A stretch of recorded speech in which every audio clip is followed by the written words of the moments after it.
மக்களினுடைய பசி தீர்த்த தாயா அம்மா அவர்கள் கொண்டு வரப்பட்ட அம்மா உணவக பாசல் தான் நான் வீட்டேன். கரூர் மாவட்டம் குளித்தலை சட்டமன்ற தொகுதிக்கு உட்பட்ட இந்த முக்கியமான பகுதியில இன்னைக்கும் ஆயிரக்கணக்கான ஆட்கள் ஆயிரக்கணக்கான மனிதர்கள் இங்க சாப்பிட்டு போறாங்க அப்படின்னா, சாப்பிட்டு மட்டும் போலங்க, சாப்பிட்டு மனதார வாழ்த்திட்டு போறாங்க.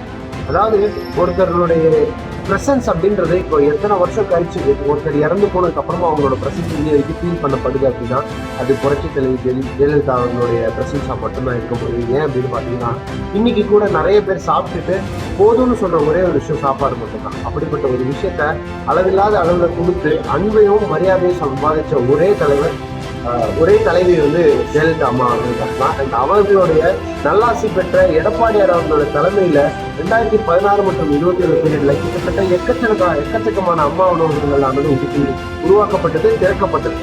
அது எல்லாமே அட் எண்ட் ஆஃப் தி டே மக்களுக்கு எந்த அளவுக்கு பயனளிக்குது அப்படின்றது தான், மக்களுடைய பிரச்சனையை எந்த அளவுக்கு சால்வ் பண்ணுது, மக்களோட வாழ்வாதாரத்துக்கு எந்த அளவுக்கு ஒரு வேல்யூ ஆட் பண்ணுது அப்படின்னு பாத்தீங்கன்னா, இருக்கக்கூடிய மக்கள் எல்லாரும் இன்னைக்கு சாப்பிட்டு எடப்பாடி ஆட்சி தான் திருப்பி வரணும் அப்படின்னு சொல்லிட்டு போறதை நம்ம கண்கூட பார்க்க முடியும்.